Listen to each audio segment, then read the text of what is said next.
Hi, I'm Corey Baumeister, and welcome back to the How to Play Magic the Gathering series from Star City Games. Today we're going over covering priority and the stack. Let's get started.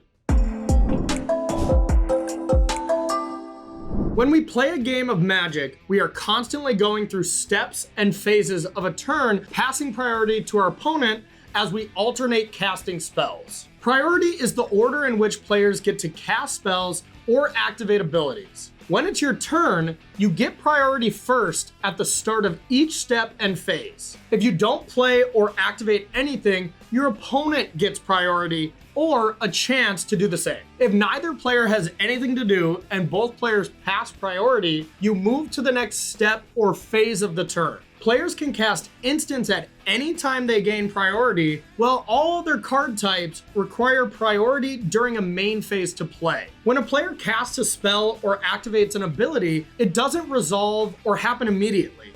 It goes on the stack. The stack is this imaginary place where spells and abilities go when waiting to resolve. Anything that happens after a spell or ability goes on the stack will then go on the stack on top of that, creating an ordering of how things resolve, starting with the most recent ability or spell added to the stack. Let's start with some examples. If I cast Walking Corpse, during my main phase, it goes on the stack, waiting for you to either respond or let it resolve. If you have no spells or abilities to activate, or you are fine with letting me have the Walking Corpse, it resolves and enters the battlefield. Now let's say I cast Walking Corpse, it goes on the stack, but you have a cancel. You can cast Cancel in response. It goes on the stack above Walking Corpse. If I have nothing to respond to that with, the stack resolves with Cancel targeting the Walking Corpse and countering it, leaving me without my creature. However, if that sequence happens again and I have a negate, I can respond to the cancel with a negate. The negate goes on the stack above everything else. If you don't have any other responses, my negate targeting your cancel will resolve, countering it. My Walking Corpse then resolves, as it is the last and only thing on the stack, allowing it to enter the battlefield. These examples can go on and on as many times as players have spells, each time putting the next spell on top of the stack, then resolving from the top to bottom. Another way to illustrate the top to bottom system is with attacking creatures when both players have instants to play. Let's say I'm attacking you with Walking Corpse and you don't block. I have a Giant Growth in hand and want to get in for more damage. So I cast it before we go to combat damage step and it goes on the stack. You can now respond, so you can cast Shock targeting my Walking Corpse. Shock goes on top of the stack. I don't have any more instants or abilities to respond with, so your Shock resolves first. It deals 2 damage to my Walking Corpse, which kills it. My Giant Growth doesn't have a target anymore, so it goes to the graveyard without providing the +3/+3 bonus to anything. Not only do I not get my 5 damage from the Walking Corpse and the Giant Growth, but I also miss out on the 2 damage I could have dealt as well. Now let's say you are at 2 life and I attack with my Walking Corpse. You cast Shock, targeting Walking Corpse before damage happens so you don't lose the game. I respond with Giant Growth, putting it on top of the stack. When you don't have another response, Giant Growth resolves on my Walking Corpse, making it a 5/5 until end of turn. Then Shock resolves, dealing 2 damage to my Walking Corpse. Because the Walking Corpse is still alive, it deals 5 damage to you, winning me the game.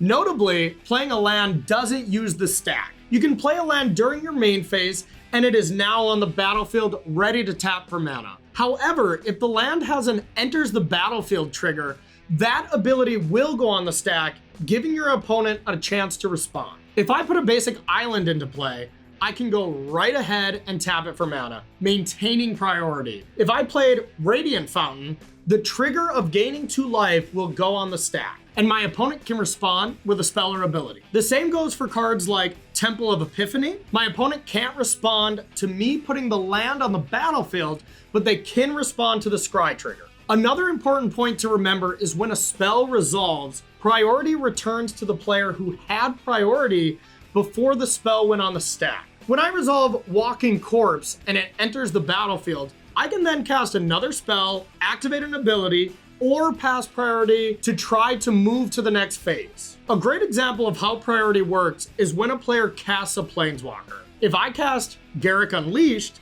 he goes on the stack. Maybe you don't have a counter spell like Cancel to stop him from entering the battlefield, but you do have an instant like Feed the Serpent that can destroy a Planeswalker. You'd like to be able to destroy the Garruk before he gets to make a beast token, but you don't have priority to cast your spell yet. My Garruk will resolve and enter the battlefield. Because it's my turn, I have priority so I can activate Garruk and make a beast. Once the ability goes on the stack, you gain priority and you can cast Feed the Serpent, which destroys Garruk. The ability for Garruk is still on the stack, so once Feed the Serpent resolves, I will get a beast token under my control. A huge part of playing Magic is choosing when to play your spells to get the most out of them while minimizing what your opponent can do with theirs. Magic is built around the stack and priority, but most of it can be remembered by saying first in, last out. As long as you visualize or process the stack, you can see how any interaction plays out. Thanks for watching this How to Play Magic the Gathering video,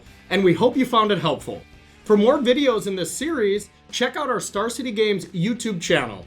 And make sure to visit StarCityGames.com for one of the best selections of Magic the Gathering singles, sealed product, news, and deck ideas in the world.